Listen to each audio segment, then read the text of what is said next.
ass off that shit before I knock you the fuck out. Bloomer Podcast.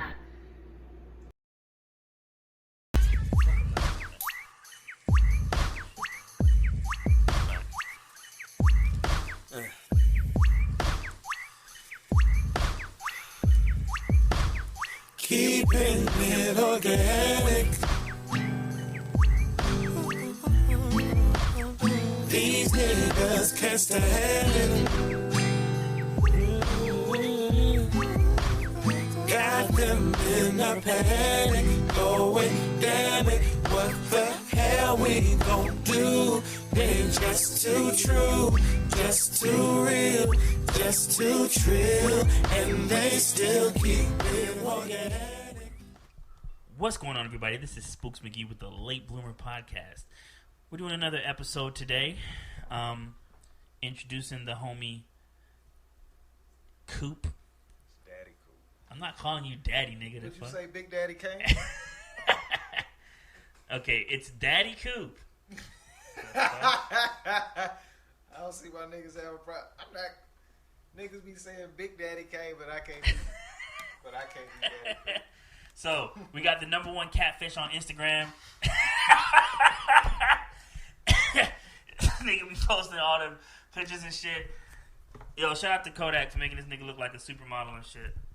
Kodak ain't the only one. Oh, shit, that's right. Celine. Who else?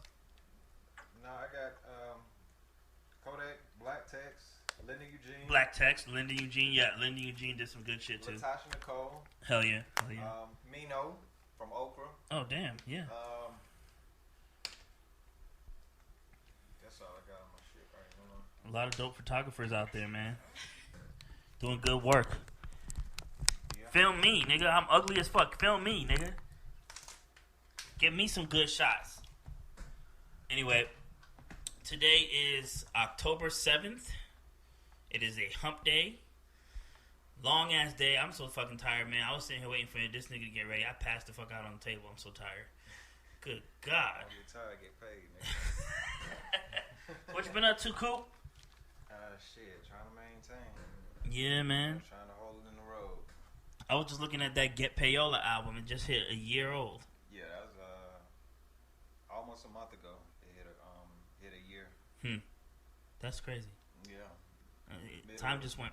Dropped gone. an album in the middle of the pandemic. Yeah, man. And it was a dope album, man. I love it. Yeah, it was. I really wish we could have had a chance to tour that thing. Yeah, ain't no tours going on right now. I don't know. Niggas is performing. Niggas is out here. I'm not going over there to that show, man. Every nigga touching the same microphone, spitting on the microphone and shit. Hell nah, man. Hell nah. Niggas is definitely out here performing and doing shows. Nah. Traveling.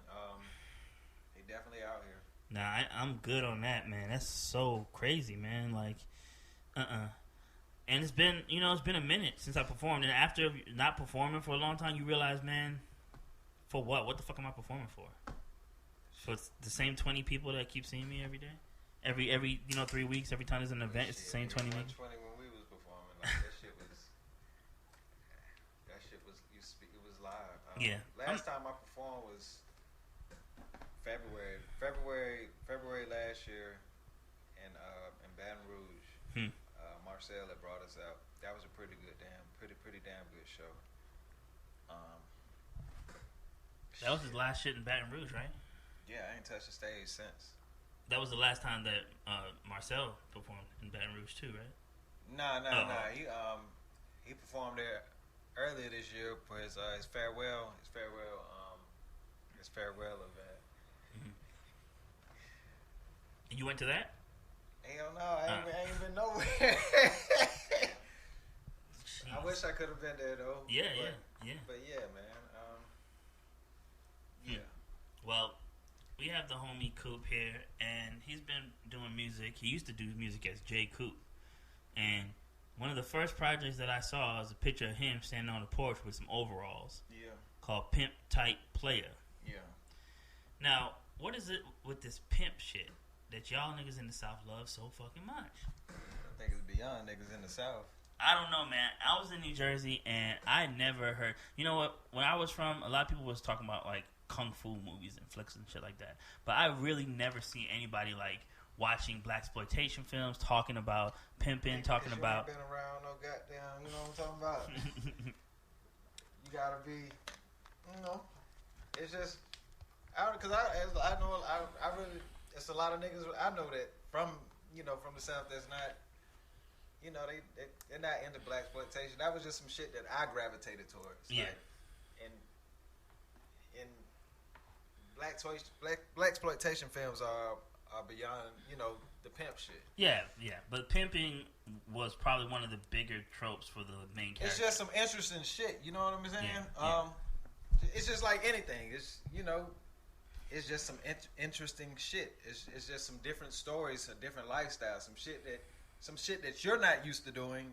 So to hear somebody tell these stories or to see these stories put on the screen, it's just like, you know what? That's some interesting shit. Like just the transactions, the stories, the conversations, the language, you know what I'm saying? The language, the clothes, the money. You know what I'm saying? That shit it's infectious. Yeah. And that's just with anything from niggas is pimping, niggas is gangsters, niggas is hustling. It's just just that street shit is just fucking, it's interesting as a motherfucker, and that's why there's so many movies and books and shit about it, because that shit is, it's just different.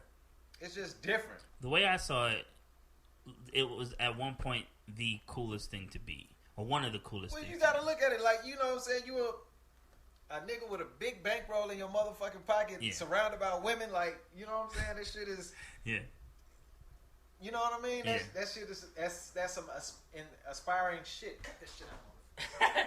But I feel like at some point it went from being the coolest shit ever to being like kind of like a caricature. Like, oh, a pimp is a cool thing and it looks cool and it's a cool thing, and now it's just like a costume that people just wear for Halloween and some shit. Niggas make fun of everything though. Yeah. You know what I'm saying? But as far as you're more into this than I am. The real world energy about pimping is more.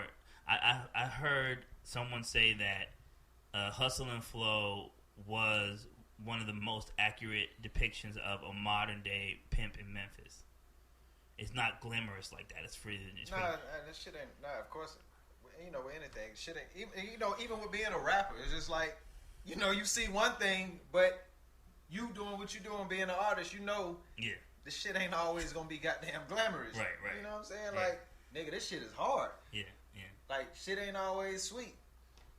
You got this and that going on, but nigga, you still gotta be doing this and that, and that shit can take a toll. So who are some of the prolific pimps? I know that you had a song, Iceberg Slim. What was it about Iceberg Slim that made him special? He had a phenomenal story. His book was. He had a phenomenal book. I think that I heard a story about Pimp, the book Pimp that he wrote. Yeah. Where there was a story about a young woman that he pretty much tricked into. How does it go? Yeah. She was ready to go. Yeah. He what he did was he made up a story. Yeah.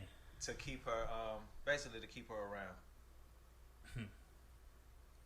He made it seem like she killed somebody.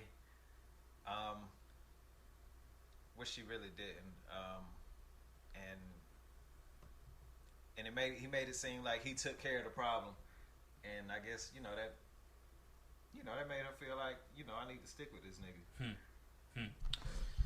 One last time for the check. Hold on, my phone conked out. Okay, yeah. So the manipulation tactic of the whole thing. Yeah, it's wrong. Yeah, definitely. But that's what this book. The book wasn't a book. It wasn't a manual about pimping. It was just pimp. It was a story. It's a story of my life. I've been through this and that, and in the end, my resolution is I realized my wrongdoings and what I'm saying, and whatnot. Like it's a phenomenal book. That one and Malcolm X are probably my two favorite books. Talking about the autobiography of Malcolm X, as told to Alex Haley, that book? Yeah. So what does that have to do with pimping? I didn't say it had anything to do with pimping. I said those two. Oh, are my just favorite, as far as books in general. My favorite okay. book. No, Malcolm X was never a pimp. Right. So there's Iceberg Slim. Who else? There's what's my dude's name? Fillmore Slim. Okay, Fillmore Slim. What's with the Slim? What does that mean? Why do they go by Slim? You know what I'm saying? Nigga, if you don't know, you don't know. What is it? What does Slim have to do? At one point, I was calling myself Daddy. Before Daddy Coop, I was Daddy Slim. So what does the Slim have to do with? Nigga, do you see me? Oh, skinny. So anyone who's skinny is slim, or well, you said the other one was Big Daddy Kane. He's fat. He's not fat, but he's a tall guy, or he's really big and has a big presence. No, nigga, it's just it's just neighborhood shit. You know? Yeah. Black folk shit. Slim, slick, Flacco. This nigga. Bones, skin and bones. Bone. Yeah, bone.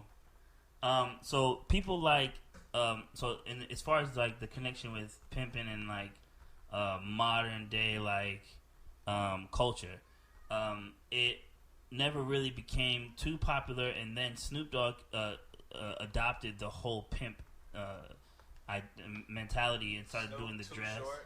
Too short, yeah. Ice-T. But out of all of them, I think Snoop probably was one of the bigger ones who made it more mainstream to get the long curly locks and wear the big furs and have all the women around and have his Bishop Magic Don Juan walking around with him everywhere they went. Mm-hmm. But what do you think?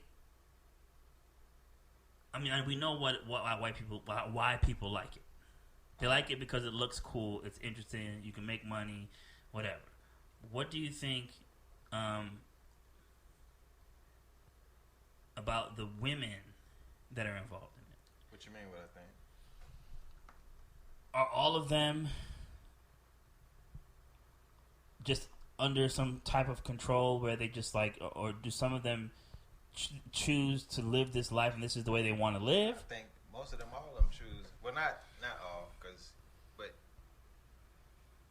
players get chose. It's some shit you just not gonna understand. Only people who gonna understand a pimp and a hoe is a pimp and a hoe. You know what I'm saying? That's just you gotta be in the shit to understand the shit. So it's just a relationship, an agreement. It's like, I'll go do my thing, you'll take care of me. Basically. So whenever they did this, they took all of the money or some of the money? Nigga, they took all the money. They take all the money. And in exchange, the thing is, I'm gonna give you food and housing, and I'm gonna take care of you. And I'm a man, bitch. I'm gonna protect you. I'm gonna manage and protect what's going on. Okay. So, fast forward to 2020. 21. Well, it is 2021. I don't know what the fuck is going on. What year it is. Sad. Fast forward to 2020. I thought that the idea of the pimp was out of the question anymore because maybe your job is pimping you. If you're in the sex, pimp, the shit is ingrained. Your job is. Well, I meant the symbiotic relationship between the pimp and the hoe. That's what I'm saying. Your job is pimping you. Nigga, you're doing the work, no. and they making a profit and giving you a piece. No, I'm not talking about pimping in a metaphorical sense. That's not a metaphor. That's real. I'm talking about sex work in general. Okay, you talking about sex work. Okay. How it has evolved, where people no longer need a middleman. They could post some kind of on platforms or. But they do that but they get involved with that shit. Like, I've seen people like the back page shit, or even the shit with like they be managing girls who be having like pages and shit. Like so, like one guy has 5 girls that do OnlyFans, and he manages all their pages at once or some shit like that. Basically. So nigga, I know you thinking, but you can't do it. I know. I'm not thinking about doing it. That sounds. So I need to get like a space to film. But nah, not like I'm thinking about doing it. But yeah, it's interesting. It's interesting. Yeah, it's interesting. But do you think at this point it's no longer something that is considered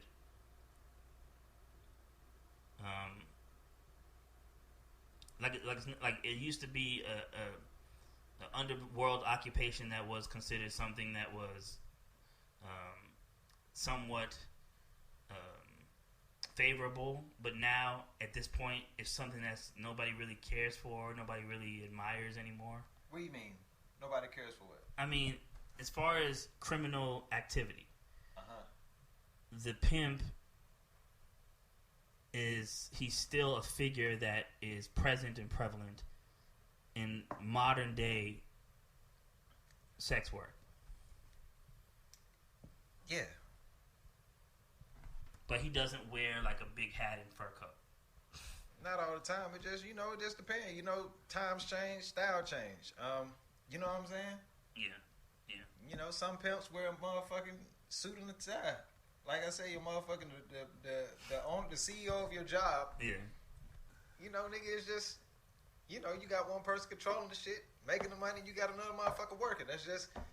So yeah, that's the way of the world. Yeah, stepping out of sex work. We talk about prostitution and things being the oldest thing. Oldest occupation in the world. Fast forward, now that we're stepping out of sex work, there's a lot of things that operate in the same manner of prostitution. Yeah, basically. So pimping ain't dead. Pimping ain't dead. Niggas just scared. So, I don't know. Oh shit. I don't know, man.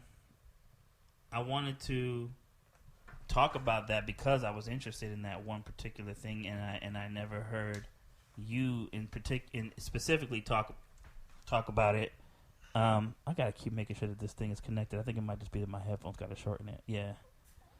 I wanted to hear you talk about it because I've always noticed that you've embedded some of that imagery into your work in music, but it hasn't become like the main identity. It was kind of like a side character or just some side quest that you guys chose to do to play with that idea because like I was looking at people like Kimi Casanova, which is one of the few people that still kind of do that shit. And he did a song with Fleetwood, and it's about that same, blaxploitation, trying to bring back that aesthetic and that stuff, back to the forefront. And people like it. It's really cool. It's really aesthetically pleasing. Mm-hmm. But it's very few and far between. It's not as much as prevalent as it was like in the early 90s and going into the 2000s, But there's still a niche market for this, though. People still are interested. I don't think it ever stopped because niggas been talking the same. Rappers been talking the same pimp shit forever. It just might they might look different, but niggas still talking the same shit, man. Niggas they talking the same shit. Ain't shit changed but the weather. Well, a lot of things are changing on a regular basis. What have you been watching, listening to? What have you been interested in the past couple of days? What's been on your mind? What's been in the forefront? Well, shit. I watch interviews every day. Yeah, when I came in here, you were watching a Boozy interview, huh? Yeah, I watch interviews every day. I like to hear niggas talk about whatever their life or what their views. I like that's my shit. Like damn near every book you see down there, damn near every book down there is autobiographies. Not every book, but damn near every book is an autobiography. Well, like that's my shit. Like I like to. Well, I like to see people's perspectives, their life, how they navigate it, and shit like that. You can learn a lot from people's life stories. Yeah. I mean, I don't know if you want to talk about what you went through, but you had a pretty interesting life up to this point too, man. You were in the military. Yeah, I done did a lot of shit. You went to Afghanistan? I did. Fuck, dude. Do you want to talk about that or no? It was straight. It was cool. It was cool. All right, so you spent how much time in Afghanistan? Like 9 months. 9 months. Yeah. Did it seem like it went by fast, or was it like just dragging on?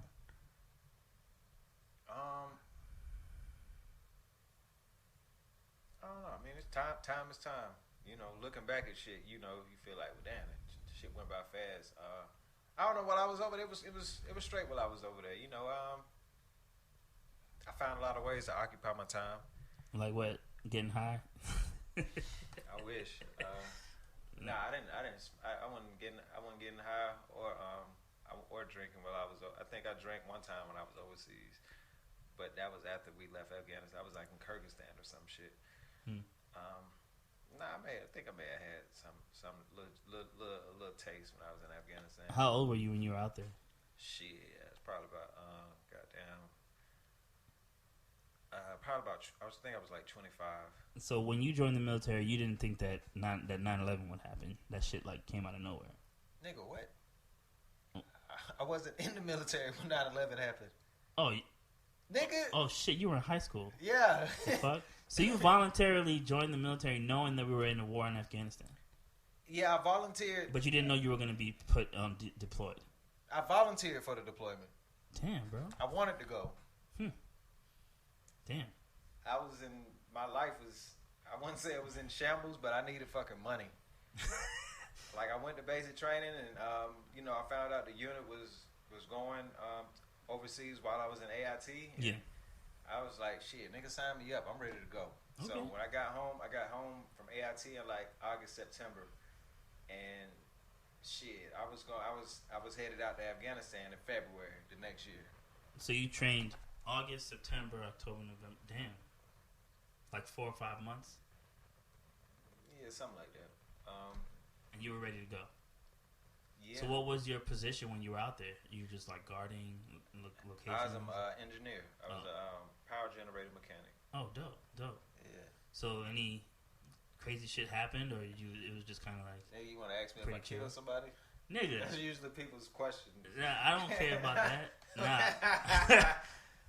You got some bodies, nigga. Nah, I was gonna ask you, like, did they ever see people like IUDs getting blown up, or like wild shit, or like were there ever any like panic moments? I don't know, man. I say what I always think back to is it was kind of like it's just kind of like living in a bad neighborhood. You know, you hear gunshots and shit.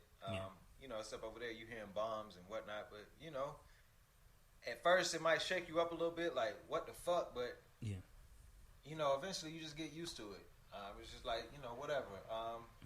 Like when bombs and shit used to go off and they sound the alarms, like we were supposed to come out of your room. Like we had like, you know what a Connex is? It's like a little tent or something? Nah, not no tent. It's like one of them, you know, them big ass containers that be in like shipyards. You know what I'm talking about? Yeah. The big barrels, right? It wasn't no fucking barrel. It was like shaped like a rectangle. Okay, what about it? You ever seen The Wire? Nah, I never saw it. What?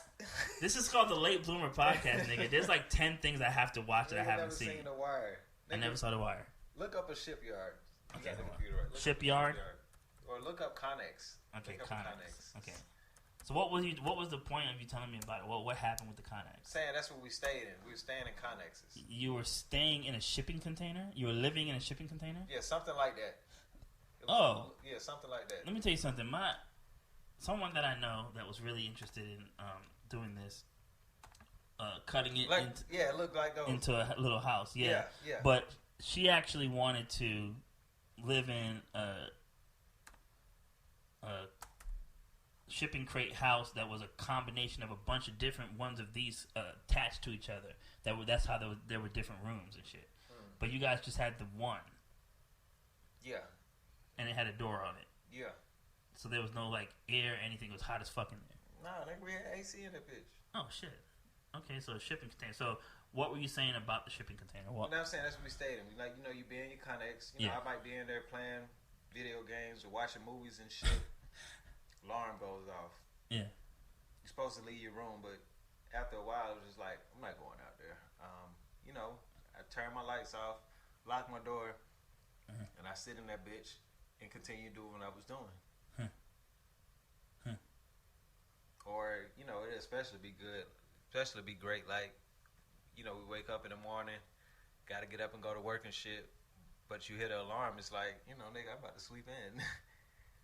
So anytime that an alarm went off, that meant like some shit was going down, and you gotta be prepared, hunker down. Yeah, basically. So now that this whole thing is over, do you think that it was worth it? Do you think that we accomplished anything out there? I really don't know what the fuck. I ain't go out there for that shit. You went out there to just... I went out there to make money. Make money. Yeah. I ain't go out there to hurt nobody or none of that shit. Nigga. I went out there to make money. And that's what I did. And I'm here. I'm back home. So you come back home from the military. You get right to work. Or you do like military stuff, like reserve stuff, where you go out and police shit. When I got back, I started college. So they paid for your college? Yeah. Oh, dope. Yeah, pay for your school, and they pay you to go. They pay, give you a monthly, a monthly amount. This whole time, you rapping?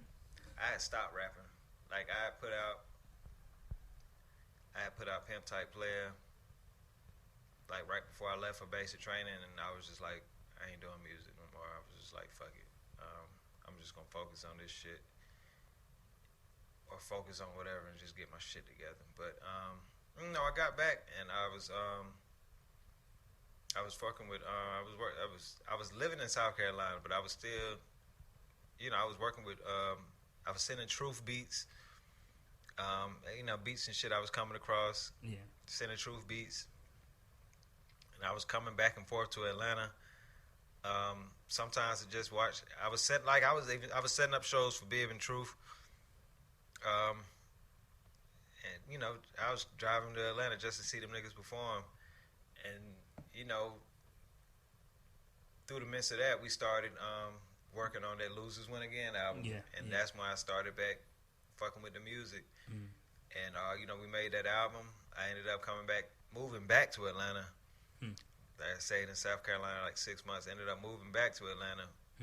We dropped that album, and after we dropped that album, I started working on my own shit. Then you came out with the Good Day Atlanta. Good Day Atlanta. Yeah. Damn. So now you're back in it. You're doing the J-Coop shit. You drop some music. When do you get in touch with Good, and how do you? Well, I was always in touch with Good. Like Good has always been instrumental. Good, Good had beats on Good Day Atlanta. He mixed Good Day Atlanta too. Right. But when did you guys decide? Hey. Well, we had always talked about working on a project together, and we finally started working on it. It was like, I think it was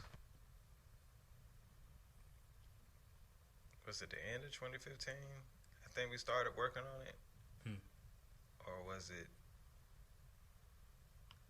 I don't know. So you had an idea to do a group project, but you didn't have a name. We went in a group project. We were just gonna work on the EP together. Yeah. Yeah. And then it turned out to be an actual group. Well, not yet. We was just going. It was just a collab at the moment, and we had decided to call the album Paid in Amerikkka. Pimp Typed in Amerikkka. Paid in Amerikkka, and then we started traveling and performing and shit, and then we said, well, shit, we gonna call ourselves Paid in Amerikkka. Yeah. And then the 3Ks. Yeah. That was already the original idea, Paid in Amerikkka with 3Ks. Yeah. And was that a tribute to anything that you had already seen, like some Ice Cube shit or something like that shit? Like, nah, nigga, it's just a nigga living in America. Did you, when you were in the military, did you experience racism? Not directly. I don't know if a motherfucker was trying to be away. Ain't nobody ever said no shit to me directly. Yeah. But no, never. Nobody ain't ever just said no out of the way shit to me. Not no white boys. I think that people always say like, well, once you guys are in the same unit, that it's kind of like you guys are brothers and shit. No, not really. I didn't fuck with it. I like a lot of them. I didn't fuck with at all. I used to bark on a lot of them, but Nobody. What I'm saying is nobody ever said no wow out the way shit to me. Yeah. Not no racist shit. Right. I don't think anybody's ever said no like wild racist out the way shit to me. Yeah. Like never. They may have done something that was. You mean like in your entire life, not just in the military? Right. They may have done something, you know, try to sneak some shit that I didn't catch, but nobody's ever just said no overtly racist shit to me. Yeah. But even though most people have never experienced bold, out of touch racism, like just straight up in your face. Right. A lot of us experience the effects of. Yeah. I've been pulled over for no fucking reasons, and I've been fucked with by the cops like a few times. You know, shit like that. But ain't nobody ever just said no shit to me, not like that. Well, do you have anything that you're doing right now that you wanted to talk about? Anything that you want to promote or market or tell people that you're about to do, or you just kind of chilling right now and focusing on other things? I am doing other shit, but shit. Follow me on Instagrams. Okay. Go follow DADDYCOOP. No. Wait, what? You changed it? DADDYY. 2 Y's. 2 Y's. Why? They gotta say daddy. Fuck out of here. COOP. Okay. DADDYYCOOP. Go follow him. Yeah. You could check out Paid in America album on all streaming platforms. Just go to paidinamerica.com. They have paidinamerica.com. 3Ks, no C. They have merchandise on there as well. Really good quality shit. I still have shirts and hats and things from there that are in great condition, like that I bought 3 years ago. So for sure. Purchase it. Check them out. It's been a long fucking day, dude. A long fucking day. And what I'm time exhausted. you get up for work? Man, I've been up since 5 a.m. So my normal high energy, let's get it. Let's fucking get it. I ain't got that shit right now, bro. I'm fucking dead. But I'm glad we got another episode in because I said we was gonna do this and we never got a chance to really do it. But let's get it.